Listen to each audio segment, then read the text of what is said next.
What is up, everybody? Thanks for joining Love and Reload, the voice of the relocation industry. I am your host, Ben Cross, and I'm so blessed and honored to be here today with my good friend, Brad Willy, the Executive Vice President at OMA, Office Moving Alliance. Brad, thank you so much for being here. Ben, thank you. And likewise, my good friend. It's a blessing for me to be on here, and I'm just looking forward to having a good time today and just spend the next hour and a half organically just talking about some good stuff. So thank you, Ben. Yeah, it's gonna be amazing. Brad, you do so much for our industry and specifically on the commercial side, and I think there's such a potential for companies to grow into this area. And I just want to explore that with you today. And I want to explore maybe some of the challenges and some of the solutions that we see on the landscape for people that are looking to diversify their business and get into office moving, commercial moving. What does it even mean? We're going to go into all that stuff, talent strategies. I mean, that's been things we've been partnering on.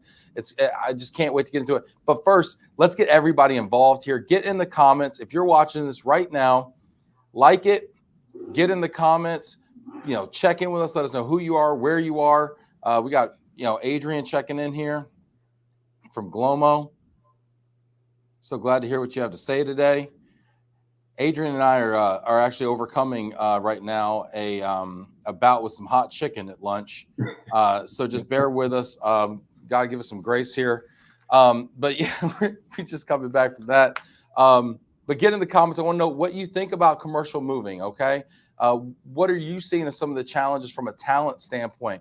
What questions do you have about it for Brad Willy? Brad, commercial moving is the single hottest vertical within the entire relocation industry right now. But first, before we get into that, tell people a little bit about OMA and your role there, okay? Great, Ben. Absolutely. Thanks again. So a little bit of background about OMA, Ben. So OMA is best described as a organization of, keyword here, handpicked, vetted partners who are extremely passionate about delivering sustainable, tailor-made commercial moving solutions, not only here in the U.S., but also in the United States or in Canada. And also European. Our European partners just finished up a nice summit earlier in April, and there's a lot of great and exciting things happening over there as well. So so you're not just U.S. I saw the post on LinkedIn. Yeah. I did not realize y'all are in the U.K. I mean, also Europe or the U.K. right now exclusively. Yeah, Europe as well. Yeah. So we just so domestically, Ben, we have 68 partners here domestically, and then probably another 10 to 15 European partners. And this year, they have a strong initiative to really grow that business, to model what we're doing here in the U.S. as far as synergizing their operational models, their sales models, to be able to grow their business partner to partner over there in Europe as well. So tell people, how does it work? Like, how does OMA work? So, as I said earlier, the key word is, and this is the exciting part. There's a lot of companies that want to be a part of the OMA organization, and we are very selective in handpicking our partners. So, how it works is once you become a partner, which that process in itself is minimally a 6 months process from the time that that we reach out, or vice versa, our partner reach out to us. That call comes to me. Then we go through an stringent vetting process where we go through the application. We then take it to a committee, and then that committee decides whether or not if we need some additional support in any given market. And then from there, we would perform a on-site visit with them, and then just continuing that vet process. But then it comes down to a voting, Ben, where that's you got to get voted in. Exactly. So the board of directors have got to approve it.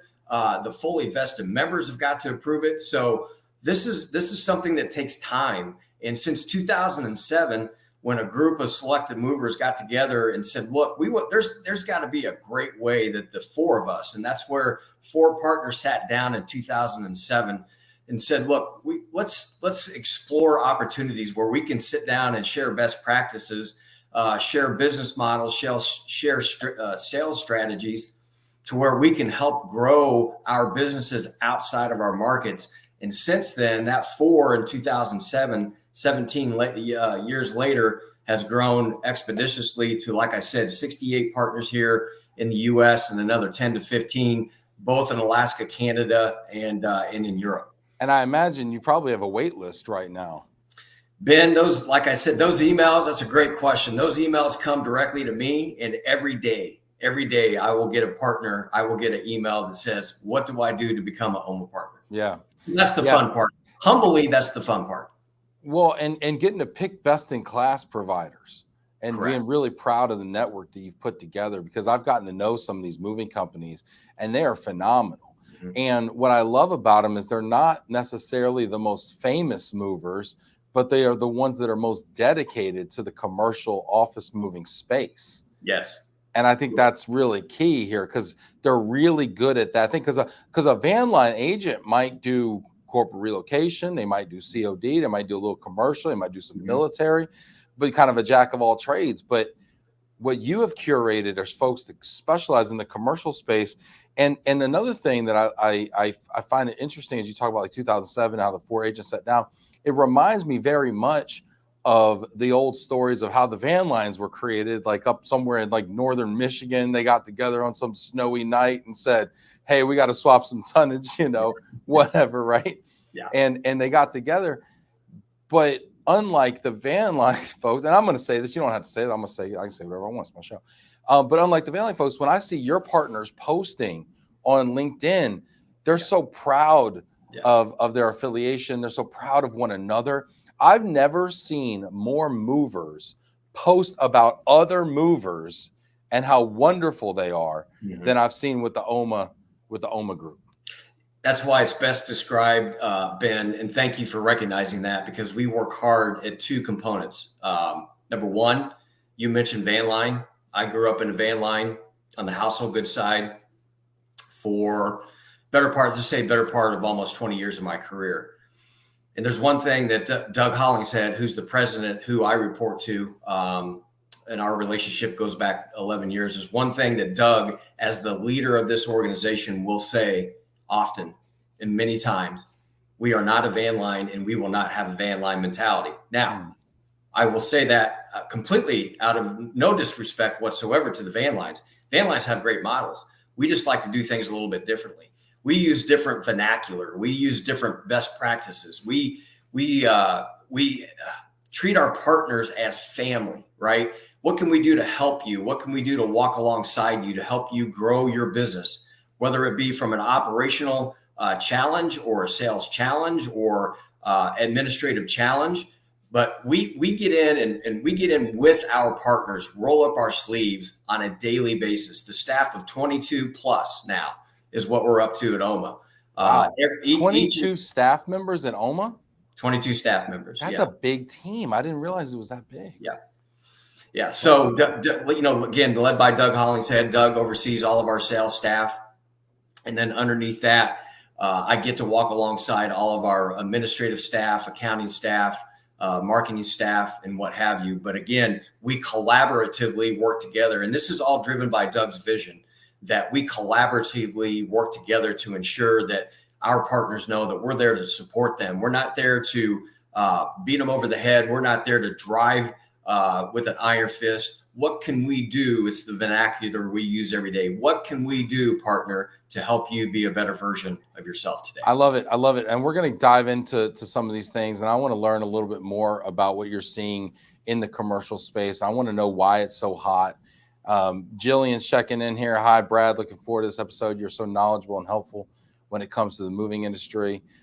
Brad, you've taken time out of your day to stop by our office, as you have so many companies around the country, and stop by and just give us so much of your time and really think through things. And it's really cool. I just can't say enough good things about you and by virtue OMA, and I look forward to meeting more people there. But I got to ask you, we're recruiters, right, in this space. Mm-hmm.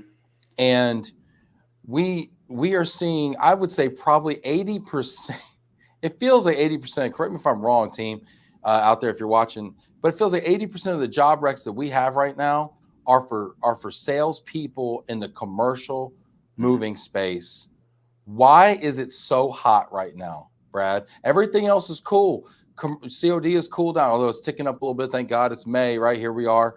Corporate relocation is showing signs of life, but it's been dormant for a while. But gosh, the commercial space is on fire. Why is that?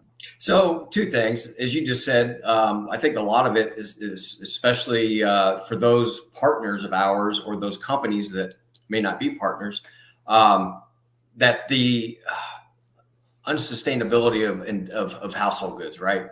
And whereas on the commercial side and commercial, there's several different silos within the commercial, right, Ben? So not only do you have the standard commercial relocation, but also you have warehousing, FF&E. The FF&E world in all the major markets, which I live in one down here in Florida, man, I got to tell you, there's resorts going up everywhere. Well, somewhere along the line, you got to have warehousing, you got to have men in trucks to be able to service that, right?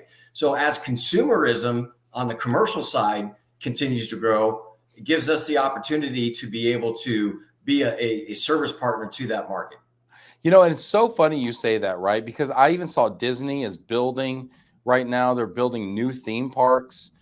But all we see in the news is these doom loops in St. Louis or doom loop in Detroit or doom loop, right? These cycles of disinvestment in our city centers across the United States.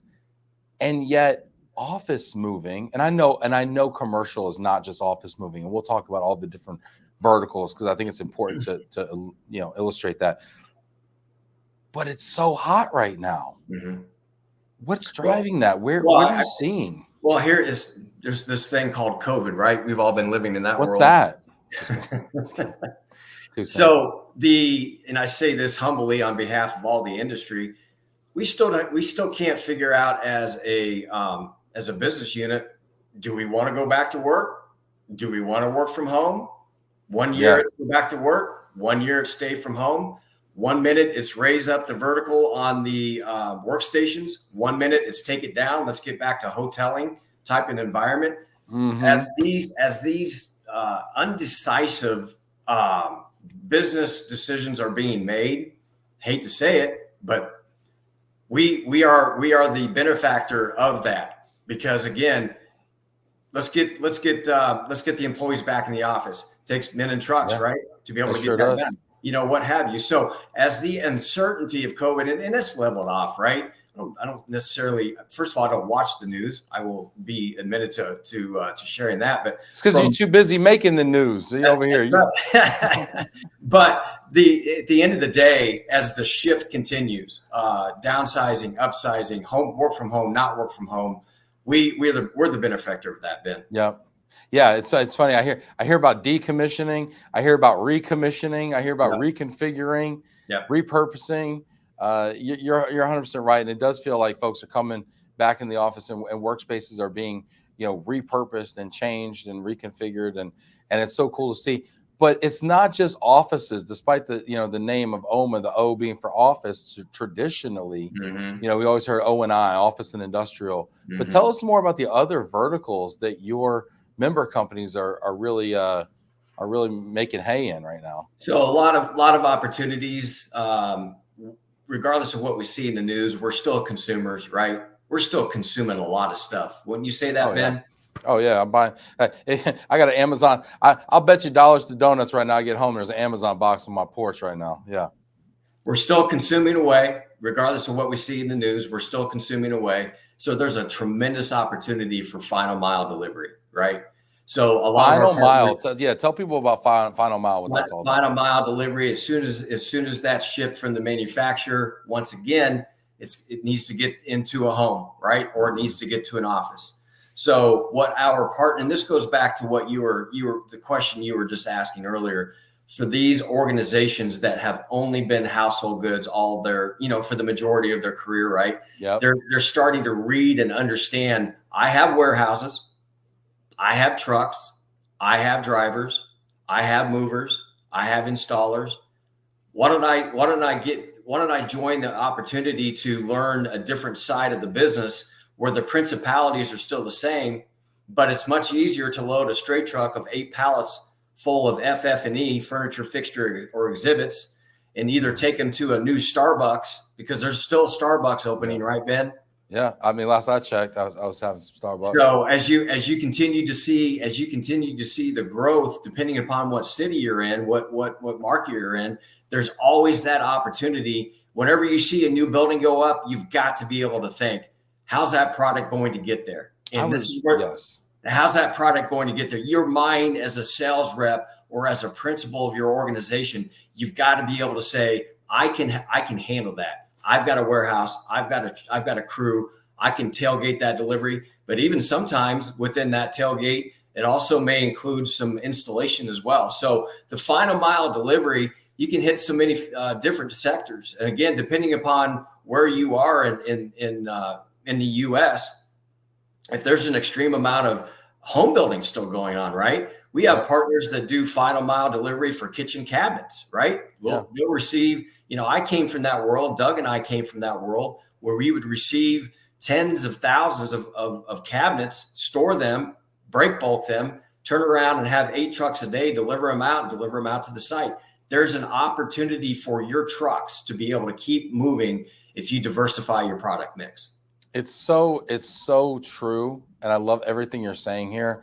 Think about this, y'all. If you're watching this right now, hit that like button, get in the comments. I want to hear your questions. We see great questions coming in here. Non-Park, Will Joyce Jr. Keep them coming, y'all. Get in the comments here. We got a whole bunch of people watching us on LinkedIn right now. Hit that like button, please. Get in the comments. I want to know what questions you have about the commercial moving and relocation space, office moving, furniture, fixtures, and equipment, FF&E, all the different stuff out there. But every time you order something off Wayfair, it's coming in that big old flat pack box. But FedEx and UPS can't often deliver it. It's coming via a final mile or last mile delivery operation, a local logistics provider or moving company, because moving companies are uniquely qualified to slide in to this. Now, we can get into some of the reasons maybe that they're not structured historically to take advantage of this business, some of the things they got to do to get into this business, and we can kind of give you the blueprint on that if you're interested. First steps, always call Brad Willy and talk about OMA, obviously.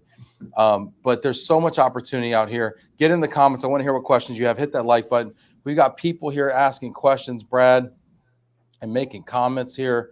Will Joyce says spot on. Diversification is the key to longevity. Will, are you doing office moving? Are you doing commercial projects? I'd love to know a little bit about how much of that you're doing.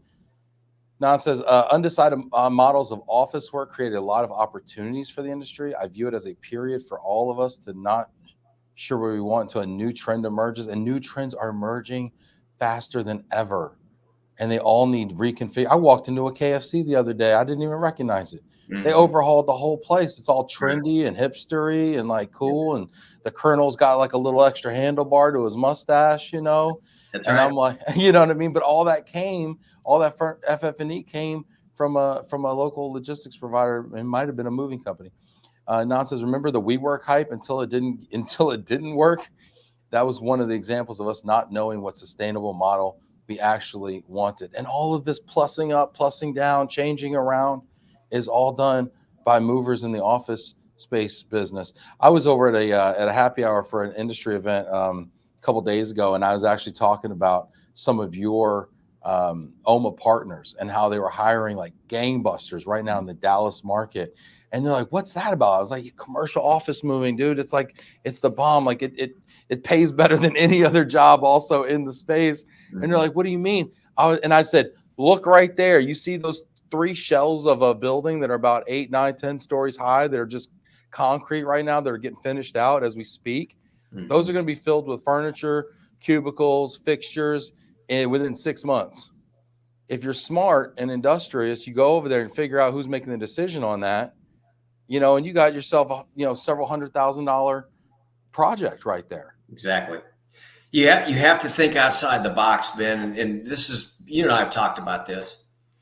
I've been in this a few days longer than you, because I've got a few years on you. But You've got to stop thinking like men in trucks and got to stop thinking just warehouses. You got to think beyond that.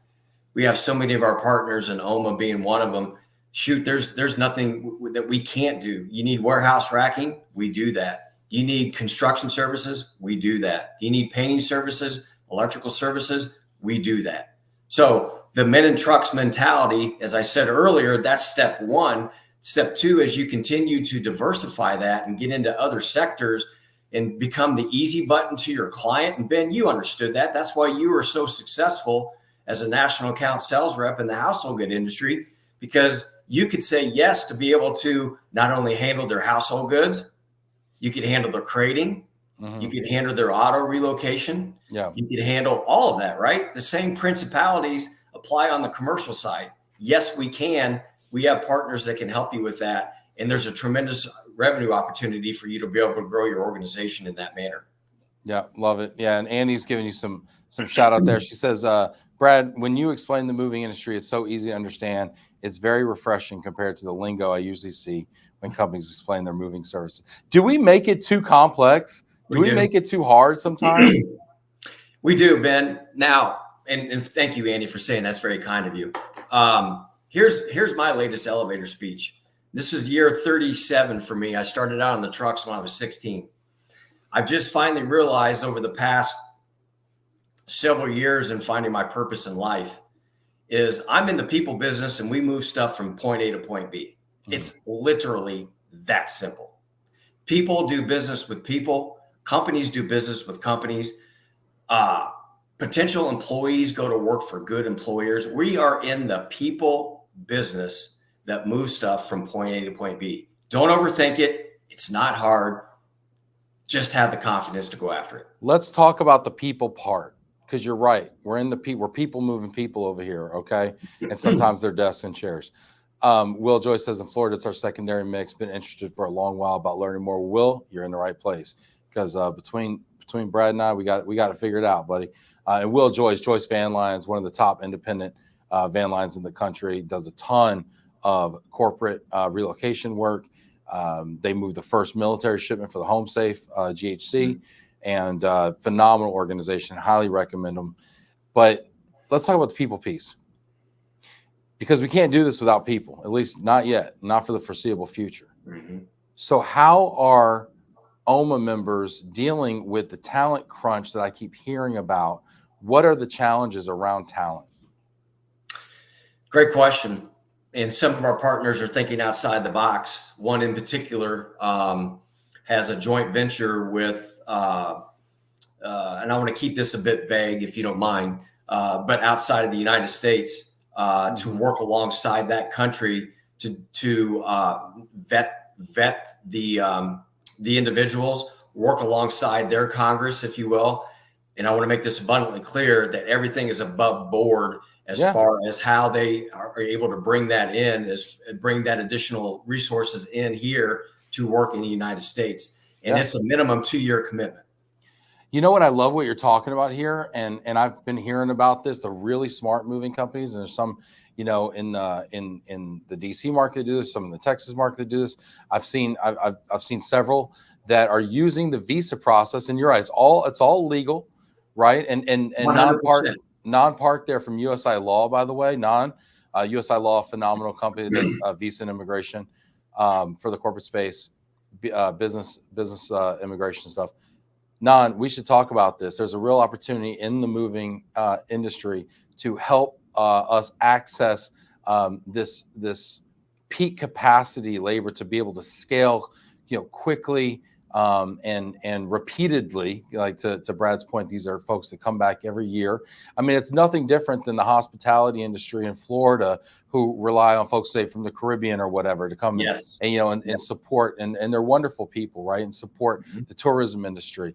So there's a real opportunity to leverage hardworking folks from Europe, from Central and South America, to come over and to support the moving industry as we plus up. I think is it an H-3B visa?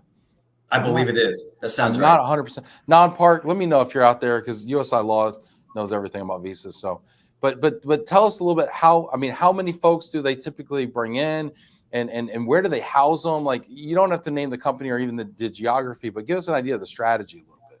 So from what I know from one partner, the number 20 sticks out to me that came over, and as they're on their actually second year for that. And again, they work with that particular country to get them over. They arrange the housing and that's the critical part of it, where they arrange the housing on this end. And again, it's a commitment. This is not, let me go try this for 30 or 60 or 90 days. If they're making the leap, they're coming over, and it's a 2-year commitment. So once they're here, then they are, and there's some investment on our partners end that are engaging in this type of service to be able to land these individuals, but it's paying off. This particular partner has been able to double their workforce because of this relationship with that, and they're in a hot market, and their sustainability to be able to service their business because we use them a lot. OMA Direct is just has been fascinating, and they're hard workers. I was on a particular job with one of our business development reps that's an OMA Direct rep in that particular market. And I was there for 2 days because I wanted to roll up my sleeves. I wanted to get ingrained to learn more about the type of business that our account expected us to deliver. And I walked alongside these individuals for 2 solid days. I got to tell you, Ben, you talk about hard workers that take their job seriously. And that's just critical. And by the way, full uniform, fully dressed, ready to go, ready to work the part. They have an individual. The challenging part is, of course, the language barrier. But what comes alongside that is this particular partner has 3 or 4 project managers that are bilingual that are able to help them walk through the process. Yeah, and the language barrier is, like, honestly not even, I mean, yeah, you got a foreman and that's all that matters, right? Yep. And if people are trained and they know what to do, I mean, you know, you're like almost like subconsciously just packing boxes, disconnecting, reconnect, you know. So, and I've seen these folks come in with such a great work ethic, and they bring a craftsmanship and attention to detail. And because they're coming over on a visa, they're employees of the company, so they're fully uniformed and all the things. Whereas a lot of, you know, companies out there, they're using contract labor and contingent labor that is not necessarily, tied to them. So I went out on a job one time. I'm not going to say, you know, what company I was working for, but I went on a job one time to do a quality check, and this was a residential move. And I got my little clipboard there, you know, and I got my little pen. I got my 10 questions, and one of them is the crew in uniform. And I look around and I see, I got an Atlas shirt over here, I got a North American shirt over here, and I got a United shirt over here. And I'm like, are they in uniform? And I wrote no, you know, because I go back to my ops guy and I said, and he's like, what do you mean they're not in uniform? They're all wearing uniforms. I'm like, this ain't the all-star game. You can't just wear 3 kinds of jerseys out here, y'all. Like, I'm selling a type of service, a certain quality, you know?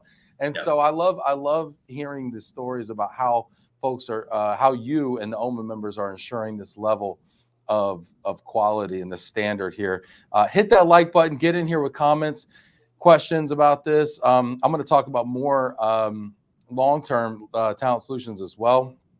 Nan is saying, yes, there are several short-term visa categories companies can tap into. That's how companies fulfill the short-term labor shortages. Hey, maybe there's an opportunity. USI Law, Nan over there at GLOMO, since we do staffing, maybe we could put together some sort of a package that can help members just tap in to this, you know, instantly and get compliant labor, you know, into the states. H2B, thank you, Nan. H2B is one of those categories for temp labor, but depending the business model, there are other models that can solve similar challenges. Nan is probably the foremost expert in visa and immigration here. So, but what about now the office personnel? What about the sales staff? What about management? What talent shortages or challenges are you seeing there? I would best define, that's a great question, Ben. And from what I continue to see is I want to call it recycle. We continue to recycle the same people, right? You and I have had a couple of off the cuff conversations with this, and we again have some partners that are starting to embrace this as well. Is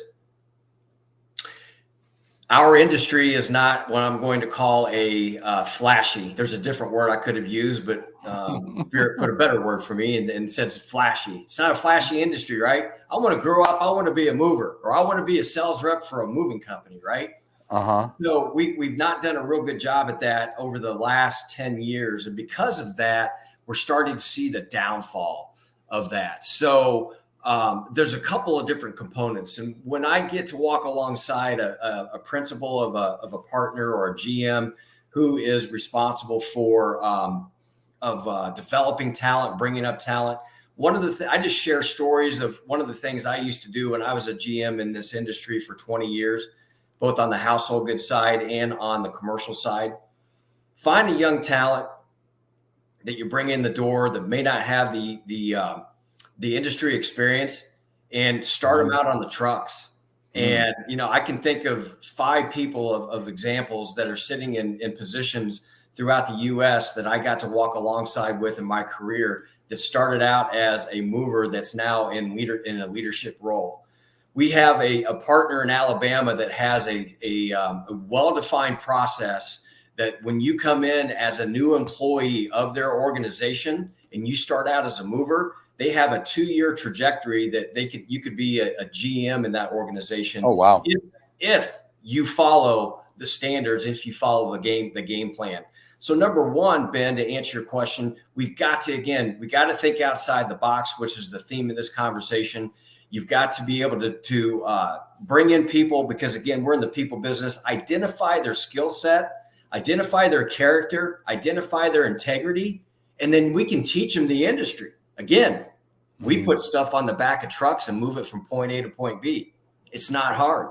Yeah. But the challenging part is, how do we continue to find good people with good character and good integrity? If you can latch onto that and grow them internally, then that's the best part. The second part is, and again, this is something you and I have talked about, there's a lot of industries that are somewhat close to what we do. I always think of like the uniform industry, like Cintas, for example, right? They deliver a product where they have trucks, they've got admin staff, they've got drivers, they've got sales reps that are out beating the streets each and every day. That's a competitive market, right?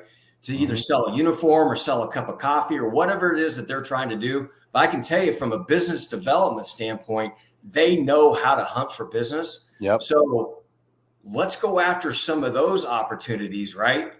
Where we can find an industry that's close to ours, bring them in with that skill set, that hunting mentality skill set, and then teach them our industry, give them that path, give them the training program that they need to be successful. Then it's going to be a win-win situation for that new employee and for your organization. Yeah, I really love that point you bring up, Brad, because, and not latched onto the word recycle there. Yeah, we hear folks who are recycled. We've heard the term retreads thrown around a lot, you know, and I think it's a callous word, but at the same time, you know, I see it a lot. But I see it because on the one hand, moving companies say, hey, I want new blood in my organization. I want fresh ideas. I want energy. I want someone who's hungry, you know, whose best years are ahead of them, right? Who can go out, go to market hard, you know, and it has a learning, you know, kind of mentality. But then I present those candidates to them and they say, oh, they don't got enough experience. They haven't done it before. And it's really a catch-22, you know? And so I love what you're talking about. And this is one thing I just absolutely love about you, Brad, because you beat this drum and you keep talking about the fact that there is a place for up and comers who don't know the difference between a 1.5 and a 3.0 box carton. Okay. We can take people from Cindas, we can take people from Aramark, we can take people from who's been selling printers and copiers to corporations, or doing janitorial services, or selling carpet, or commercial office furniture, or commercial real estate. They're already working those circuits. They already know how to go into a building cold, find the decision maker, drop off some cupcakes or some mouse pads or some whatevers, you know, network and find and get on that project, you know, and deal with procurement. And they know how to, you know, show up and do that 10 times a day and have the rigorous training. And all you got to do is put a different kind of brochure in their hand and put a project manager that knows how to count cubicles and estimate men and hours, and you can have something really special there. And my question though is, Annie's saying, and Annie's kind of chiming in there on that. Moving companies should invest more into their training programs to get the new blood in this industry. What are the companies who are winning right now, the talent battle? What are they doing differently from a training and development standpoint? That's a good question. They're investing in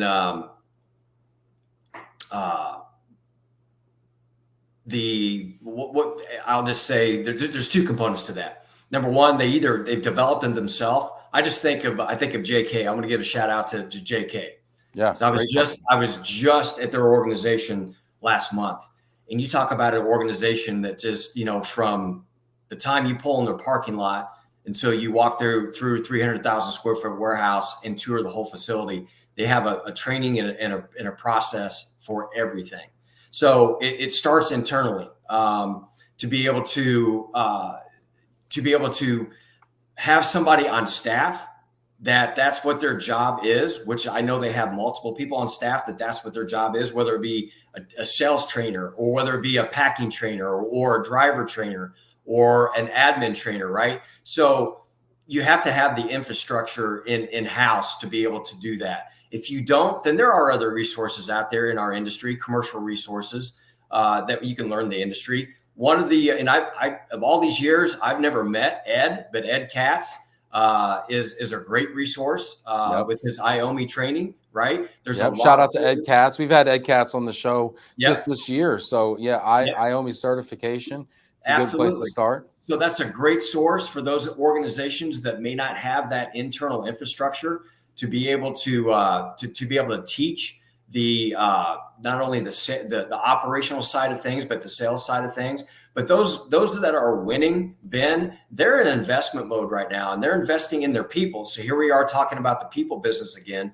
They're investing in their people and maybe some overhead costs because they see the long-term vision. They see the long-term because they know the business is there. So they're going to make that investment. They're going to bring it in-house to be able to identify that talent, get them into a robust training program, not let them go in 48 hours, but it may be several weeks before they're out on their own to be able to then go out and perform their duties as what they were hired for.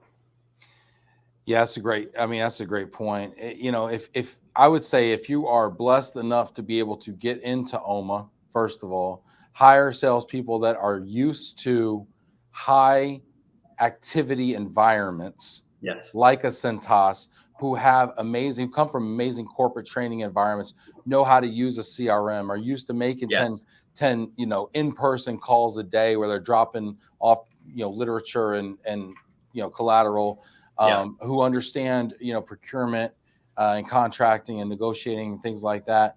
And then you get them IOMI certified, or you partner with a good, recruitment company like a GLOMO or somebody else to bring these types of folks in, because you do have to go find them. You're not just going to post a job ad on Indeed and get 20 amazing, driven, hungry applicants that have gone through amazing training programs.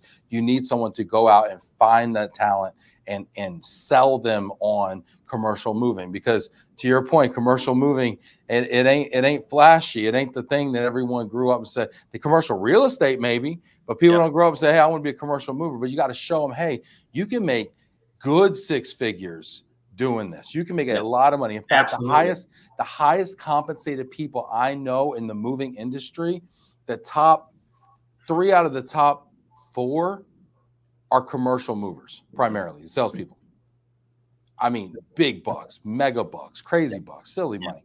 So there's enormous opportunity in this. I know moving companies that are members here, they're doing 25 million plus just off commercial moving. Yeah. And they can't even spell COD. Yeah. They don't even know what an RMC is. And they're booking so much business. It's crazy. Go ahead, please. Well, and Ben, to that, it's the investment, right? And I get it. For those organizations that maybe are not in investment mode, but those that are able to invest in those people, let's just stick on the business development reps.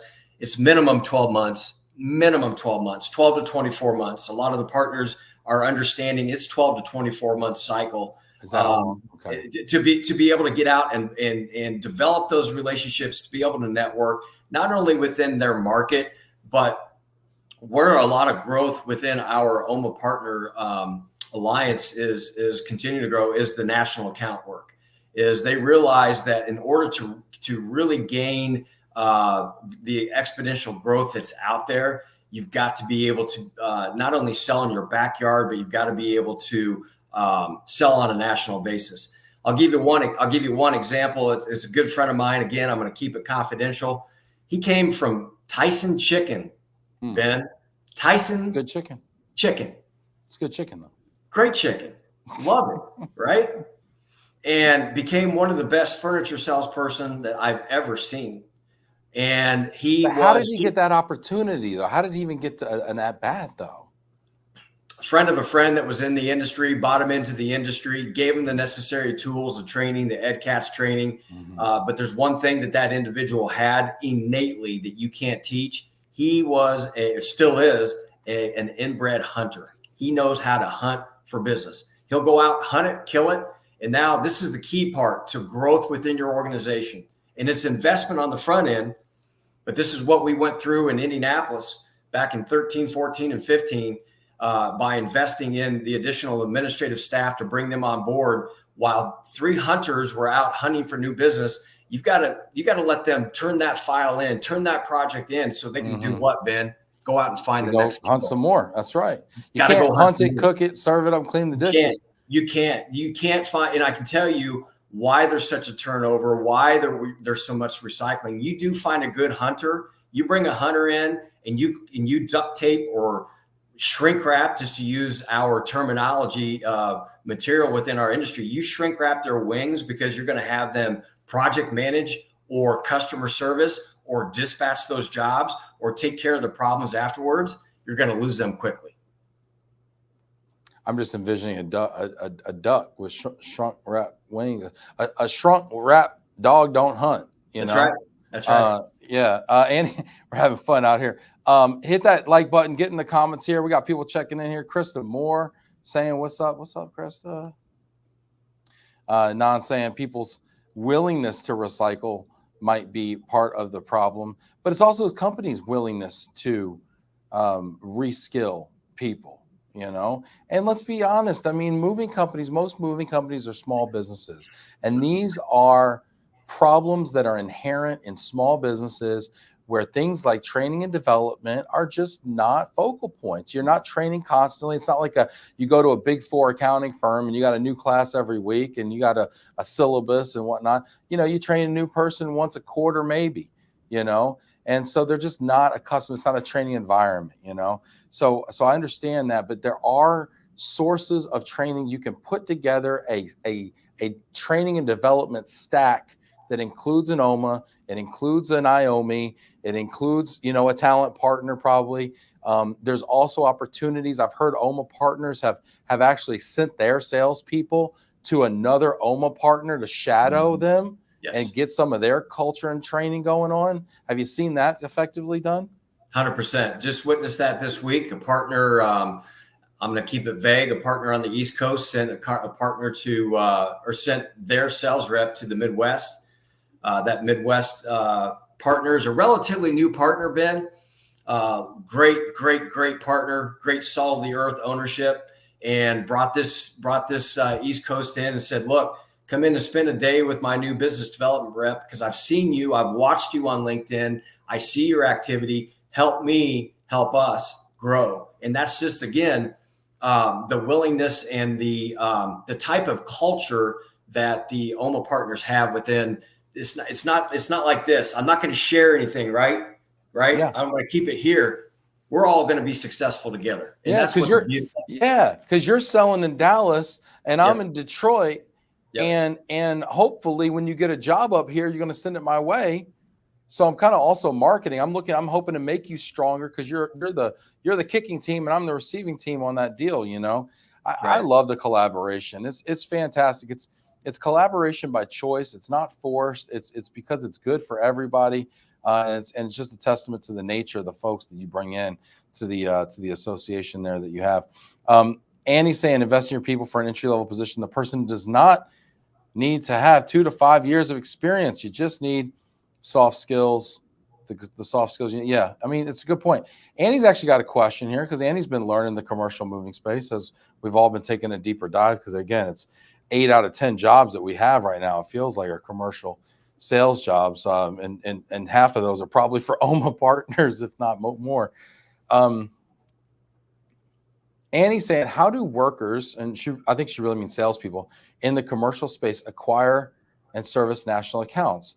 I've typically only seen moving companies need commercial sales reps who service local business. So is commercial moving a local business or is it a national business or sales opportunity?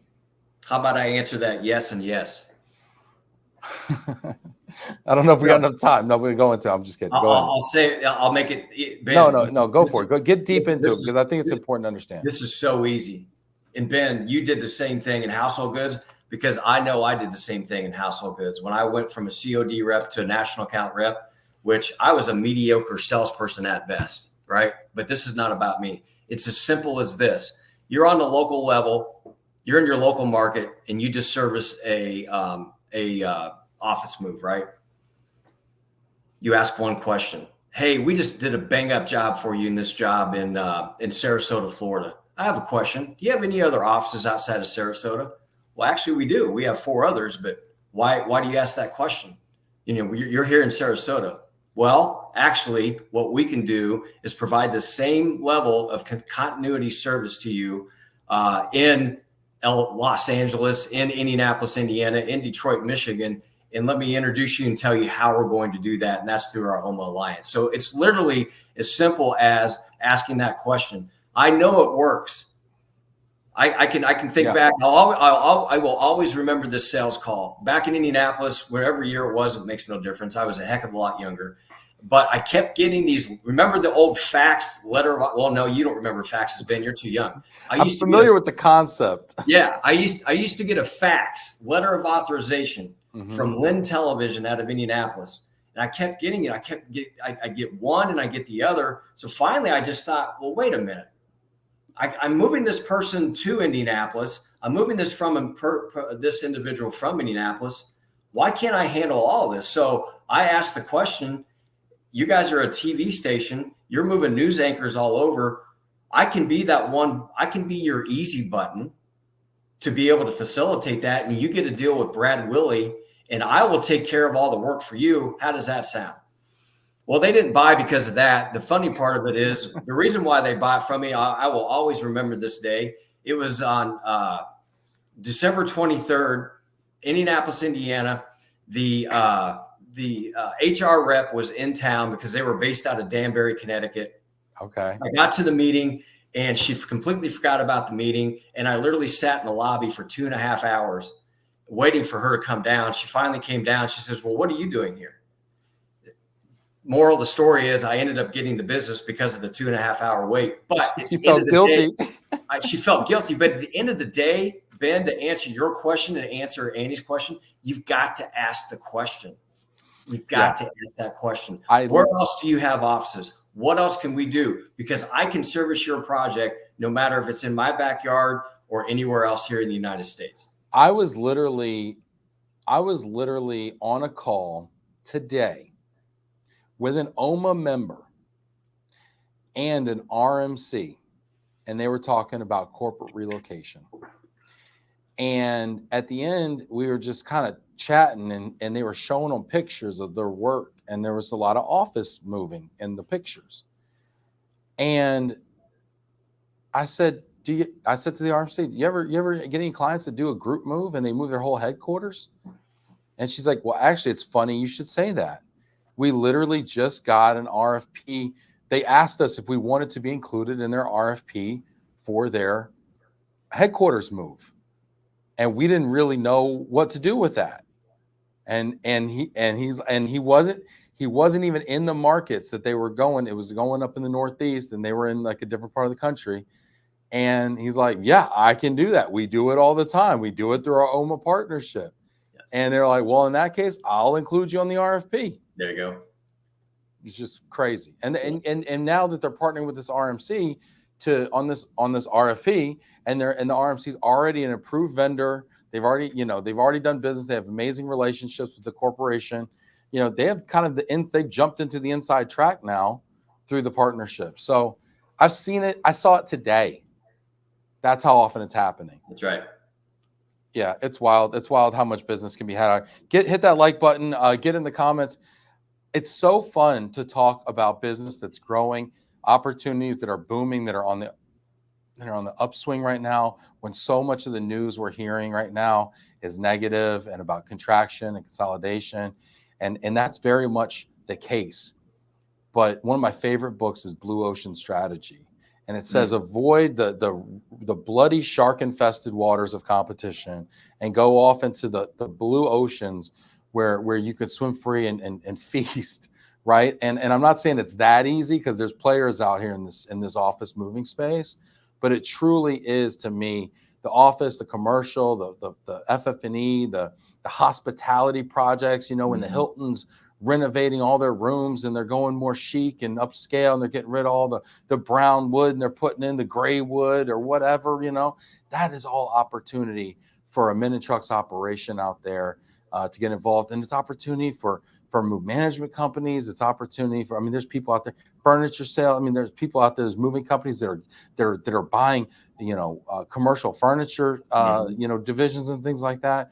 There's opportunity out there. You just got to be open-minded and believe it's possible, I think, and then partner with guys like Brad Willy to make it happen. And that's a great point. I'm glad you bring that up. Not about partnering with Brad Willy, about the furniture aspect of it. And it goes back to what we touched on just a little bit earlier about finding that hunter mentality, right? A hunter is going to constantly surround herself or himself around a network of individuals that knows what's going on in their market, right? I often said this: if you start to see steel out of the ground, you're already late to the game.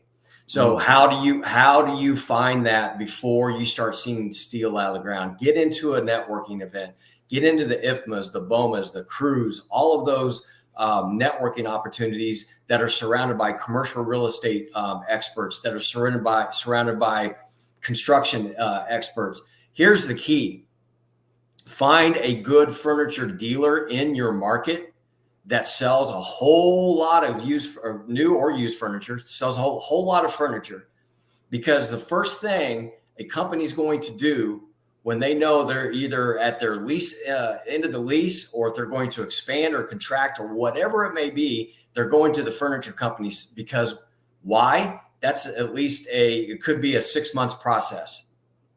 If you can align yourself with a furniture dealer, they know about what's going on. They typically can't handle that relocation. You can walk in hand to hand with them, and they'll basically get the move handed over to you. Yeah. Wow. This is awesome, Brad. We've talked about work a lot, and it's love and relo. It ain't just relo. So we gotta get some love. We gotta get some love. We gotta have some fun.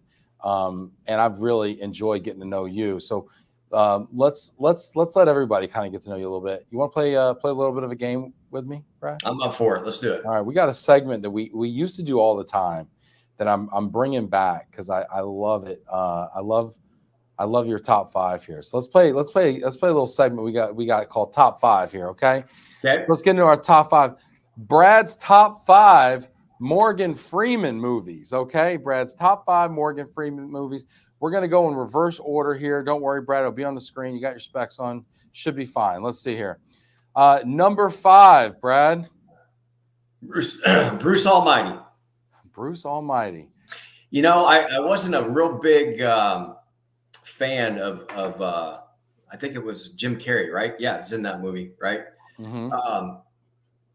But it was pivotal in that one. There's just so many scenes that stick out with me. One of them, Morgan Freeman. I don't know, for those of you that's seen it, Morgan Freeman, who's in this all white office. We're speaking of office moving, right? And there's one filing cabinet in that office. Yes. And you remember this scene, Ben? Yes, I do. Yeah. And Morgan comes out and he turns the light on. Everything becomes white. And he's there to talk, Jim Carrey and Bruce is there to talk about his character and his life. And he says, well, over there in that filing cabinet, it was a 2-drawer filing cabinet. You'll see a couple of files in there, and he opens up that file, and it's his whole life story, right? Yeah. And but anyway, great movie, loved it. Morgan's a fantastic actor, and Jim did a real good job in there. Spectacular. And then I think there was a spinoff of that, or a sequel. Was it Evan Almighty? I think it was. That was with Steve Carell. Steve Carell, yeah. He was Noah. And they did Noah's Ark. And I just watched that with my family. Oh, it's a great vacation. I love that movie. He's got to build the ark, and the beard's growing, and he's a congressman. He keeps shaving it. He wakes up in the morning, he's got another beard, and he's got to wear the robes and stuff. He's got to build this ark, and he's got no say about it. And he's trying to resist, God telling him to build this ark, everything in his being, and you can't resist it. So you just give up, and you just say, all right, Lord, whatever. And he builds the ark. It's a fantastic movie. It's a fantastic movie, but what's the principle? I'm sometimes too much of a serious guy, but nobody believed in Evan during that time, right? But he became a superstar when the floods came, right? At the end, when it started raining, and everybody wanted to get on the boat. Yeah, I know it, right? So that's the parallel, right? That's the parallel. Not to throw business back into it, but that's the parallel that you have to think like in business. There's a lot of building. We've often seen on LinkedIn all those things that you don't see that everybody goes through, right? Mm-hmm. All the stuff below the water, right? Mm-hmm. Yeah, and that's what Evan did until he built that ark. So anyway. And there's a lot of people that are going to laugh at you when you go off and you start doing something different. That's right. For the first time, and people are going to scoff, and they're going to laugh. They're going to think you're crazy, and it's going to be challenging because you're going to feel alone for a lot of it, right? And you're going to find out really who believes in you and who loves you along the way.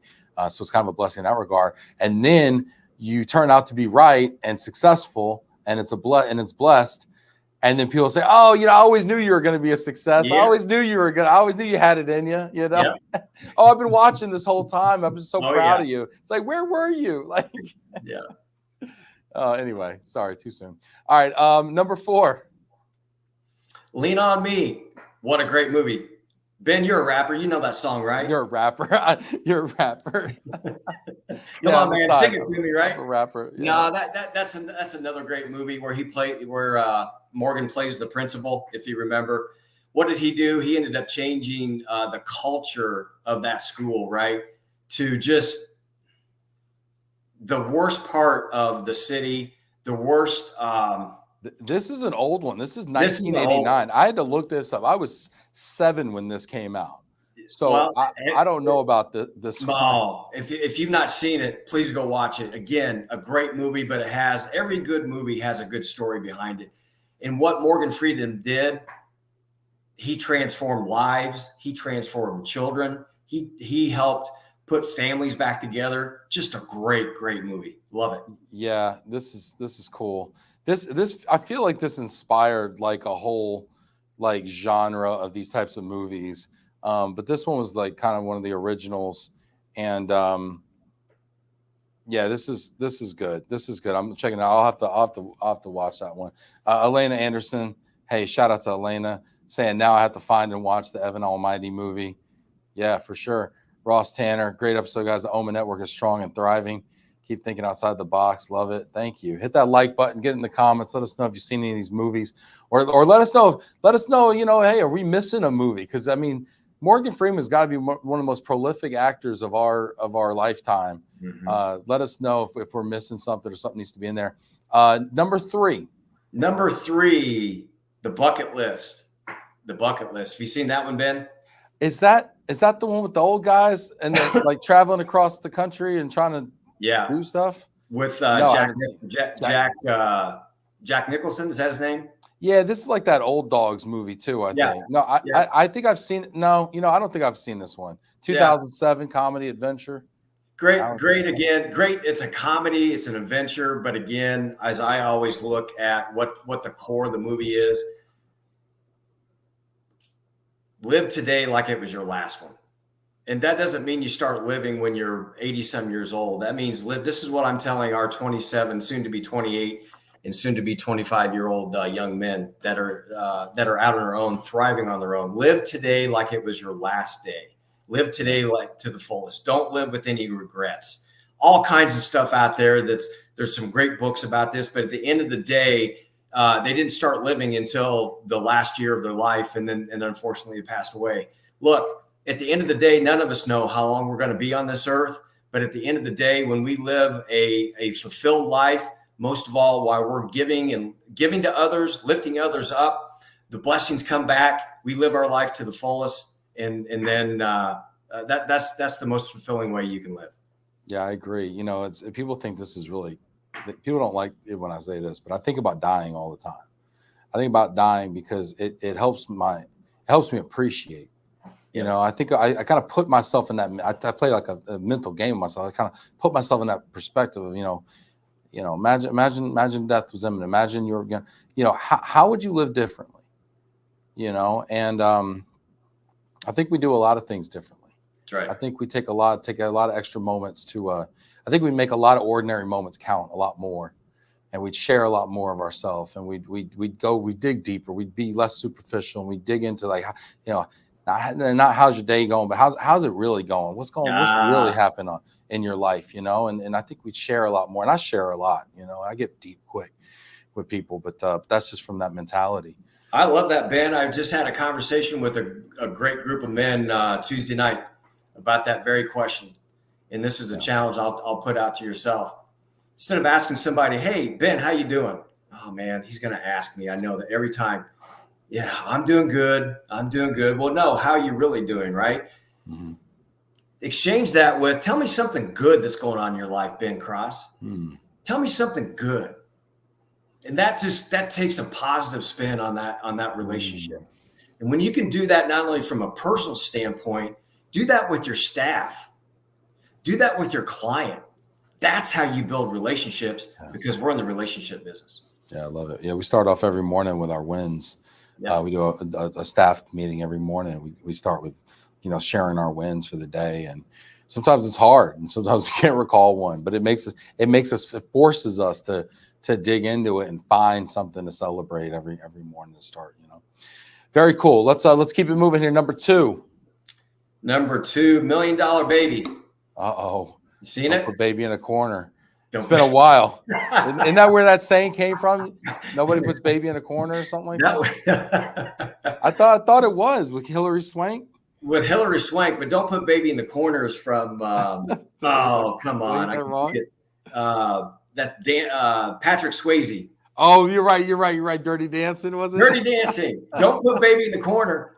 No, but this one here, he helped Hillary Swank get out of the corner. And again, just another great movie where, boy, it's his common theme. And when I look at Morgan Freeman, which is why I love him, he just happens to be cast in all these movies where he helps people be better versions of themselves.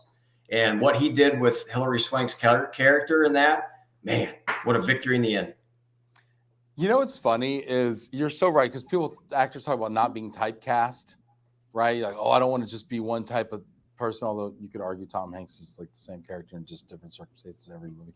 But Morgan Freeman has been typecast as that really good guy, that really that guy that always comes in, and he's played God in like a couple movies, for that reason, like that guy that just kind of comes in and has all that wisdom and that peace and that grace about him, and he plays that in what's number one? Plays that in Shawshank Redemption. Yeah, number one. Shawshank Redemption. 1994, baby. Again, you weren't born yet, Ben. No, I was born, and I'll tell you a story. My mother, for 8th grade, my mother got me 8th grade, 9th grade, a VCR for my birthday. Okay, all right. Well, because the year before I got a TV in my room, so then I got a VCR, and I picked 3 movies. And Shawshank Redemption was one of my 3 movies that I picked for my VCR present. What a great story. Yeah. Well, what a great story is Shawshank Redemption, which a lot of people don't realize. Do you know who wrote Shawshank Redemption? Was a book. Do you know who wrote it? I do not.